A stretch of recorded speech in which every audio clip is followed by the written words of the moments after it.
Richard Eliezer Pudihang Lumiu atau Baradae sudah bebas dari rumah tahanan negara atau rutan Barreskrim Polri sejak 4 Agustus 2023. Roni Talapesi selaku kuasa hukum Richard mengungkap kondisi terkini kliennya seusai bebas dari jeruji besi.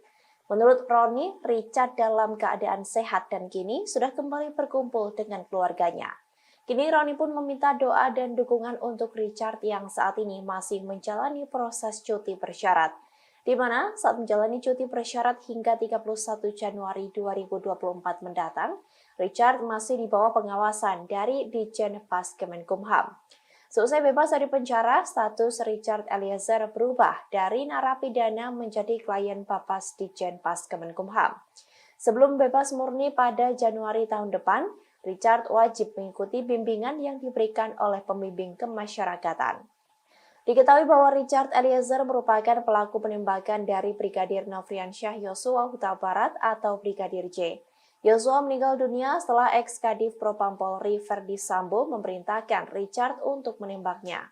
Penembakan itu terjadi di rumah dinas Verdi Sambo di Kompleks Polri Duren 3, Jakarta Selatan pada Jumat 8 Juli 2022 sore.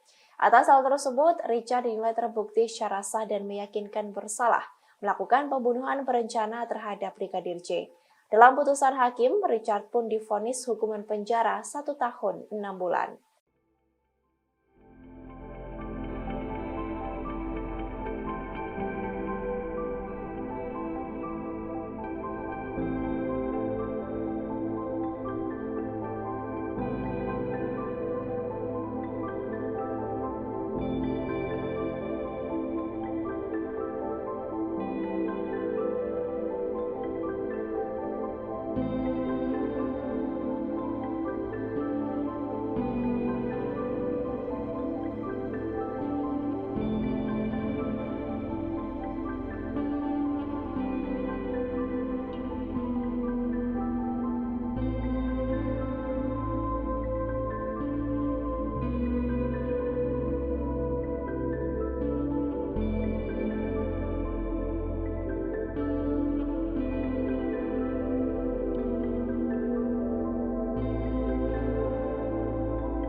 Terima kasih sudah nonton.